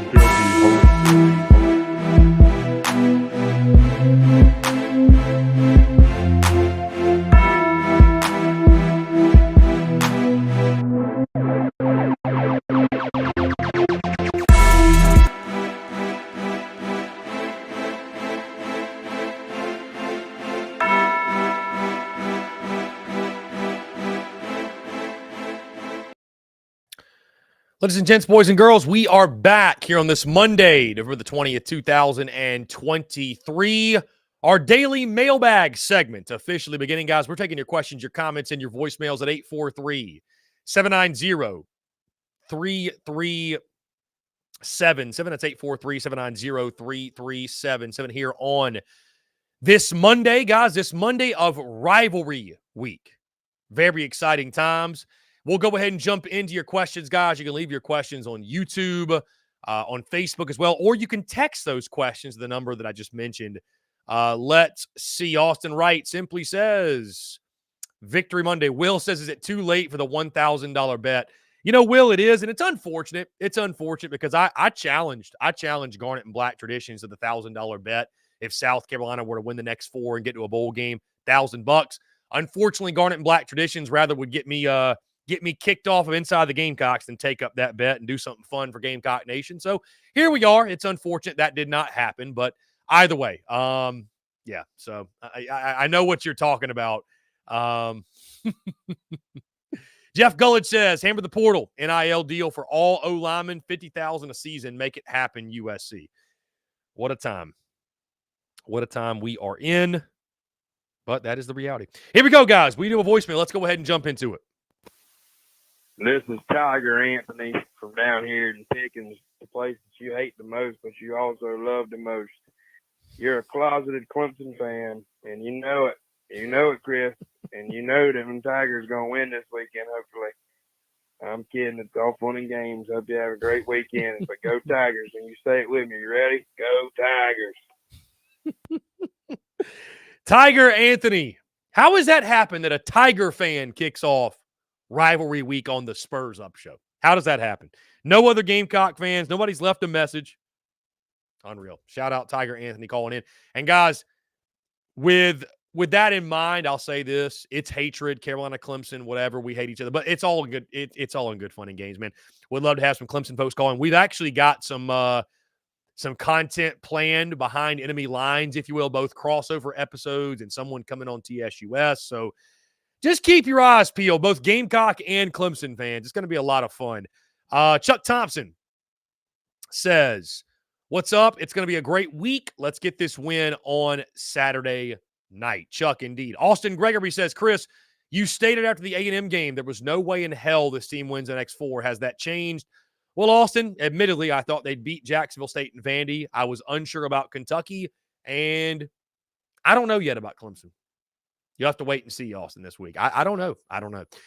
And Austin, admittedly, like, I can't give you – I'm not joking to you when I say I don't know, because literally this time last week, in my mind, it was like Kentucky's going to beat South Carolina. And then I don't know. It's like I woke up Tuesday with kind of just a different vibe. I was like, you know what? You sure about that? Like, I didn't know. You know what I mean? So it just kind of comes to me, man. We'll see. We'll see. Prediction will be out Wednesday, though. Prediction out Wednesday. Robbie Davis texts him.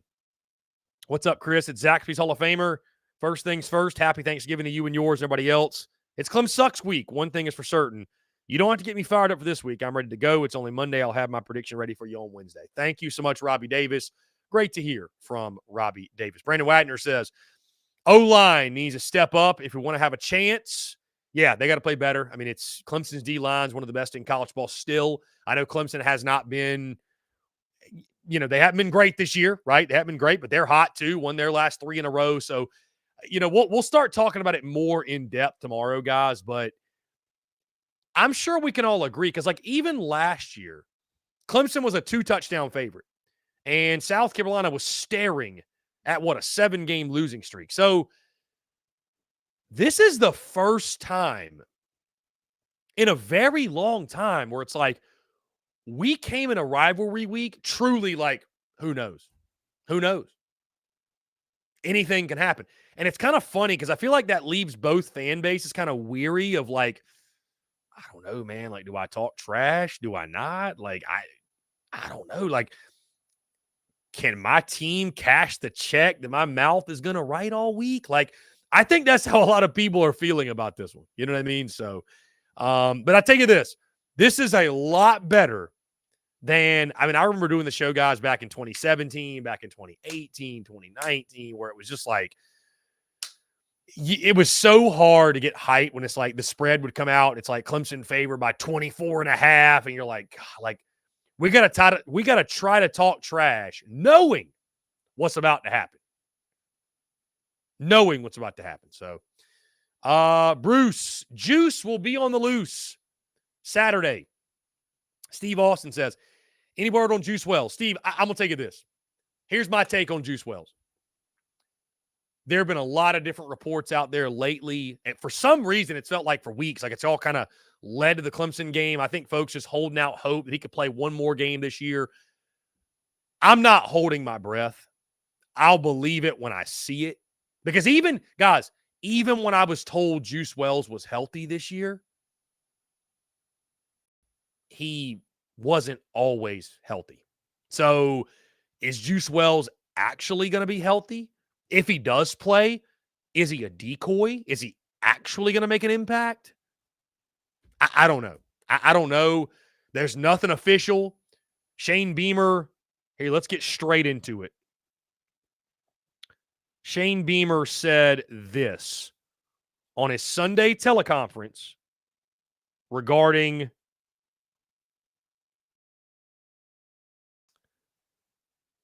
Juice Wells. Quote, there's a chance. We'll see what happens. I know people think I'm lying about this or making up stuff, but there is a chance. If Juice was 100% done for the year, I would have announced that like every single other injury that's season ending. He didn't say he was playing. That's not what I got out of that. We'll see. We'll see, but I'm not holding my breath, guys. If he plays, I'm looking at it this way. If he plays, it's a bonus. I'm not counting on it. I'll leave it at that. Coach Ford says, always talk trash. If we lose, you've already gotten your punches in. If we win, we double up. Coach Ford, you seem like you found some joy, man. Are you just excited because it's Thanksgiving week? I love it. I love it, Coach Ford. You're right. You're right, man. As fans, what do you have to lose, man? Just talk trash. Just talk trash. What do you have to lose? Justin Martin says, Chris, 4th and 17. Florida defense couldn't help the offense. Austin Armstrong is the next Todd Grantham. It feels good to be a Gamecock today. Will Mark Stoops leave Kentucky in the near future? I don't know about Mark Stoops' future. I think Austin Armstrong is going to be fine. A play that costs you. Coach Ford says, got to find someone besides Xavier Legette. Wiggins has the ability to limit him majorly. That's going to be a great battle between Legette and Wiggins. That's going to be a great battle. Let's see. Going back through your questions. Jacob E. says, UGA, simply the deepest, the most talented team in college football with the best coach in the game right now. No other coach really has a shot to beat them at the moment. Yeah, they're loaded, man. They're loaded. You gotta respect it. I mean, Georgia's just, they're on a different level. They are. It feels like they are playing a different game than most. Justin says, Juice's dad went off on my friend on Facebook about his statement on Wells. Basically, Trevor said he seems healthy enough to party in Miami and clubs. Wells Sr. didn't like it too much. That was the one that we reposted, actually. So, yeah, his dad was going off. His dad was going off about it, no doubt. I think people are just upset, frustrated that he hadn't played, but I don't know. Skylim chimes in. O-line got to play good, and safeties must play lights out. Going to be hard to win. Must have a big game on the offensive side. Yeah, I think the total dropped at 51.5, I think. Spreads opened at 9. It's come down to 6.5 or 7, which is what I thought it should be. I think that makes sense. I think 6.5 or 7 makes sense for the game. The worst thing about it, is that Clemson's gotten hot. I know people will point out the competition. I get that. They just whooped up, though, on a UNC team that whooped up on South Carolina. I know transitive property doesn't work. I'm just saying, though, it's interesting, though. I think it's a beautiful thing. You know my honest opinion? I think it's a beautiful thing, man. Both sides are coming in feeling good, won a couple games. I mean, guys, I would say this. You want to say, well, who has Clemson beat? They won 3 in a row. Who has Carolina beat? I mean, Jacksonville State and Vandy, we shouldn't even talk about those games. And then Kentucky, who has been wildly underwhelming this year. So I'm not taking anything away from Carolina. I'm just saying that, like, I don't think you can say that about one and not say it about both. I think the beauty about this year's South Carolina Clemson game is, for the first time in forever, you come into the game, and most of the time, guys, when you hear folks say, throw out the record books, anything happens in a rivalry game, most of the people saying that are people that their team's a big underdog and they just want some semblance of hope going in it, right? Like Auburn fans this week are going to say, oh, throw out the record books. Crazy things happen in this game. But they know in their heart of hearts, like, Bama's a way better team, right? But this year's South Carolina Clemson game is truly one where I look at it and it's almost like what happened before this game doesn't matter. It doesn't matter. Like, it's a coin flip. It's anybody's game, which I think is going to spell for a really, really fun rivalry game. Really fun. So, Brennan M in the Big Cock Club Discord says Chris Phillips is the crossover happening with Shadow of Death Valley, a.k.a. the beloved son of above-average Gamecocks. It is not. It is not. I don't think Shadow of Death Valley would have the stones to show his face. Because that's, we'd bring him on the show and show his face. Ain't no way that dude would show his face. Ain't no damn way. No damn way.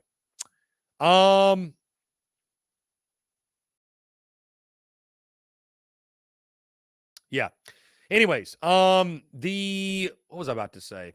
A lot of Juice Wells talk. I'm seeing spread talk. Oh, the crossover episode. So I'm actually jumping on, if there are any Tiger fans out there, Gamecock fans too, I'm jumping on with Nachos and Analysis later this week. I think Wednesday we're going to chat. That show probably dropped Thursday. But I got a special one for you for Rivalry Week. He and I had a lot of trash talk back and forth last year. And we don't have a time officially set, I suppose. We don't have a time set yet. I'm going to work on that today. But there's a chance. There's a chance that we will do a Rivalry Week special to get you guys prepared with Clemson Tom. And the reason is because it's just content gold. It's content gold. It is. It's content gold. So good chance that Clemson Tom will join us on the airwaves at some point. Again, I don't think this will be a conversation that's aired on the Daily Crow. I think this will be one that is aired via YouTube and a podcast because, again, we don't have the live show Thursday, Friday, and we only have so much time. But Clemson Tom, I think that's going to be a combo we have. Why not? Rivalry Week. Why not? Why not? The beauty's in the banter, man. That's the peak of it. The beauty's in the banter. Tony Jennings, how do we feel about the blackout unis this past weekend and finally breaking what feels like a blackout curse? Manifested some black magic defense, it seemed like. Dude, the all-black uniforms need to happen. They need to happen more consistently. I'm not saying wear them every game, but those should be worn at minimum once or twice a season. There's no doubt. We got a text here. Tiger Anthony texts in. He called in earlier. Tiger Anthony says, Clemson's 1-3 on the road this year. What do you think South Carolina needs to do to win? Great question. And again, we'll get into this more as the week progresses. The low-hanging fruit is win the turnover battle. Time of possession could be important. Again, to keep it really simple, though, for Tiger Anthony, everybody else, a lot of what I said going into Kentucky, guys, I would say going into this one. Spencer Rattler's your best players have to play well. Spencer Rattler, Xavier Legette. Guys, if Clemson locks down Xavier Legette, they win the football game.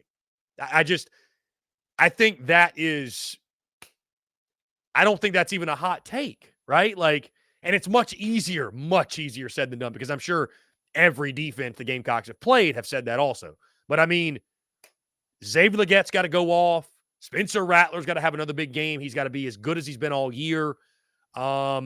And then South Carolina's got to try to build off what they did defensively against Kentucky. You know, make Clemson one-dimensional, slow down the rushing attack. It's going to be tough with Shipley and Maffa. Put the game on Cade Klubnik. Put it on Cade Klubnik, because he's been better of late. But, I mean, if it comes down to a quarterback battle, Spencer Rattler and Klubnik, you like your chances. You like your chances a lot, right? So, it's you know, special teams could play a role. So it's going to be. I'm really excited to tomorrow start breaking down the matchup and talking about it more in detail, man. It's going to be a lot of fun. It's going to be a lot of fun. So, John Edward says, big game Garnet Saturday, Chris. Black Garnet, maybe. I don't know what they'll wear. I have no idea. Skyland, too soon for baseball talk. It might be a little bit too soon, Skyland. It might be. I mean, Skyland, people, you know, they there's some folks out there that get a little bit upset when I'm saying that, like, hey, football is king, and unfortunately that's why we're not talking a whole lot of basketball right now. Although, shout out, by the way, Lamont Paris' team, they are 5-0. I mean, you see right now what we're doing, right? Like, it's Monday. Basketball just won the Arizona tip-off.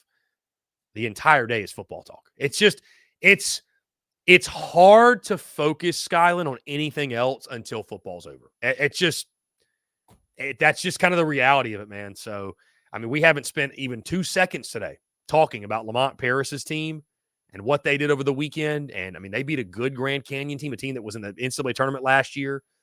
They beat a DePaul team. I mean, South Carolina went 2-0 in 2 games. They were the underdogs in. So, or maybe they were favored by DePaul or against DePaul. Either way, 2 games that, you know, good opponents, solid opponents.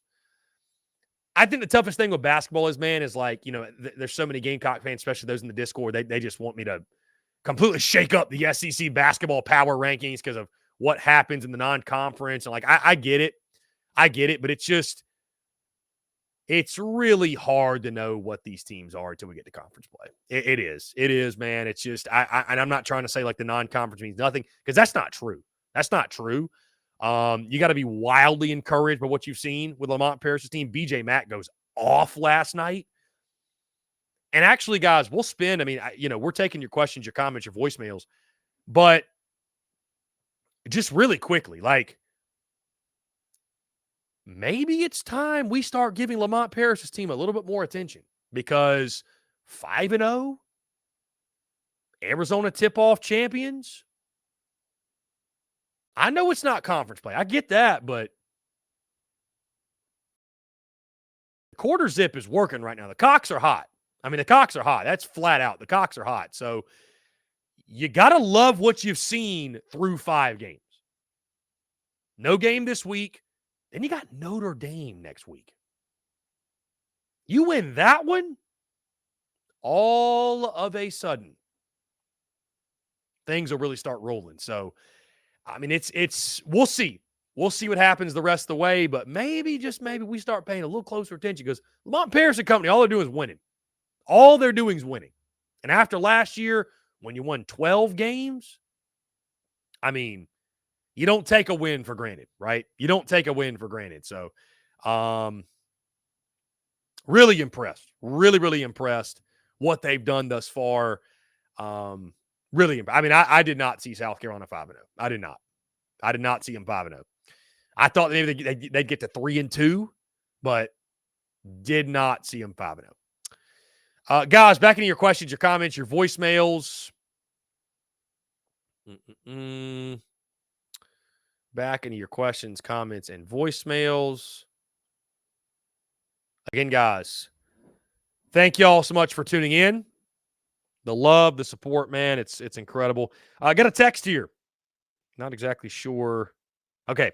Turnovers will be huge. They have turned the ball over every game this year so far. So Clemson's turned it over every game. That bodes well. That bodes well because when South Carolina gets turnovers at home, that spells success. Big time success. That spells winning for sure. Let's see.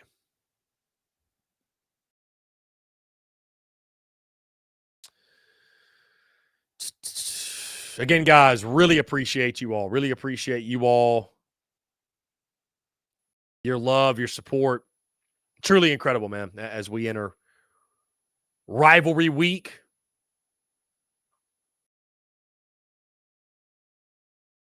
Can't say enough good things about you guys, man. TSUS would not be what it is, what it's becoming. Strong emphasis on what it's becoming without your love and support. Don't forget, guys, post-game call-in show after the Clemson game. You know that one's going to be electric. You know it. I mean, it's going to be that's going to be insane. That Carolina Clemson post-game call-in show is going to be insane. So, highly encourage you guys to tune in. It's going to be a lot of fun. Hopefully, it is celebratory. Hopefully. Yeah, that'll be on YouTube, Facebook, X, everywhere you're checking us out right now. Let's see. Bruce, maybe Beamer and Trump will do a hype video. I don't think Beamer's going to mess around. I don't think they're going to be, stoking that fire at all. Let me just put it that way. Justin Martin, Chris, will a small school make it to a 12-team playoff next season? Could very well happen. It could happen. Sieber, Tennessee folks in here. Sorry, guys, been busy with kids. Good win, South Carolina. Not been a good month for the Vols. Yeah, the Vols, that was tough. That was tough. That was tough. Travis Allen says, hate it, but I think we get hammered on Saturday. Honestly, how many of y'all what's the confidence level going into the Clemson game? Because I gave you a lot of positives after the Kentucky game, talking about the Kentucky game today. Admittedly, guys, I mean, it was pretty disgusting to watch. If that offense shows up against Clemson, yikes. Big yikes. Big yikes. But just one game. So, let's see. Coach Ford says, I give us 10%. A lot of confidence from Coach Ford. John Edwards, 60 to 75%. Gavin, I said, I think we either get smoked or it's a close game that tips in Clemson's favor. So you got Clemson winning either way. Coach Ford, that offense has been there more than most want to remember. Jeff Golich says it depends on what O-line shows up this weekend. Tough D-line, too. Very, very tough D-line. I mean, that's one thing, guys. You can say whatever you want about Clemson, but their D-line is still elite. Their linebackers are still elite. So it's going to be a challenge for sure. I mean, there's no doubt it's going to be a challenge. Clemson's still got a very, very good defense. Steve Austin said this, the Tater secondary isn't that great either. I don't think they're shutting down anything. Question is whether our O-line can give Rattler enough time. And I mean, Steve, that's the question every week. Sieber, the game is at Williams-Brice Stadium in Columbia. It is at South Carolina. Daddy-O, Pocket's going to have to roll out. Yeah, what Dowell Loggins does from an offensive game planning standpoint, it's going to be really interesting, especially after a very, very questionable game against Kentucky. I mean, in closing, would y'all not agree today that, like, okay, South Carolina won the game. That's great. That's awesome. Vibes are high.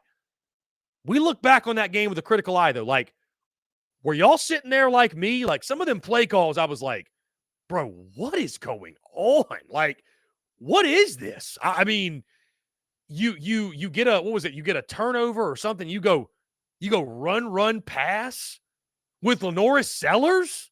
Like, I'm sorry, bro, but that just blew my mind. Some of that play calling blew my mind. So It's a big week for Dowell Loggins. Big. Because, I mean, if you're flat on offense again, and especially if you lose, all of a sudden it's like, what is Dowell Loggins doing? Like outthinking him, outsmarting himself, overthinking. I don't know, man. The run game with Xavier Legette, like, what was that about, man? Some of the screen game with Amari and Brown, it was like, what is that about? So, I mean, listen, bottom line is you won, and winning cures all ills. So we're talking about the win. We're not talking about those questionable decisions on the offensive side, but that's got to get cleaned up.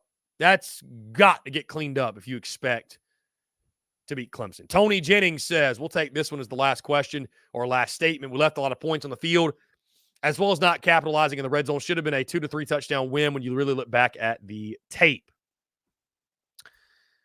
I mean, that's fair, Tony. There were some missed opportunities. I mean, Kentucky missed opportunities also, though. They South, and give credit to South Carolina's defense, but hey, again, win's a win. Needed that one, whether it was by a point or by 50. Now the Gamecocks have their opportunity to get that 6th win against Clemson, get to a bowl game, and hold on to bragging rights. And we'll begin breaking that game down, guys, tomorrow. Looking forward to it. Hey, like I said, we're moving everything up. We're getting into position unit comparison. We'll start talking about the game itself. Wednesday, I'll get in my storylines. I'll get in my predictions, all that good stuff, guys. Going to be a ton of fun. Thank y'all so much. Hey, this show flew by today. Do you know why? Because time flies when you're having fun, man. It's always a good time. Thank you all so much to all of you who engaged, who tuned in. Really appreciate your love, your support, man. Again, I can't say thank you enough. It means the world. Truly, thank you, guys. I hope you had a great weekend. Hope you guys are having a fantastic start to your week. You're on YouTube. Make sure you hit that subscribe button, hit that bell icon so you get notifications when we go live, when we drop new video content as well. Also, guys, be sure, iTunes, Spotify, Google Podcasts, wherever you get your podcast, check out the podcast version of the show. Hit the subscribe button. It's at the Spurs Up Show on all those platforms or all those entities that I just mentioned. Of course, follow us across social media, content bleeding out of the eyeballs. And until tomorrow, guys, hey, appreciate you all tuning in. Thank you all so much. Have a great rest of your Monday, and we will talk to you all tomorrow.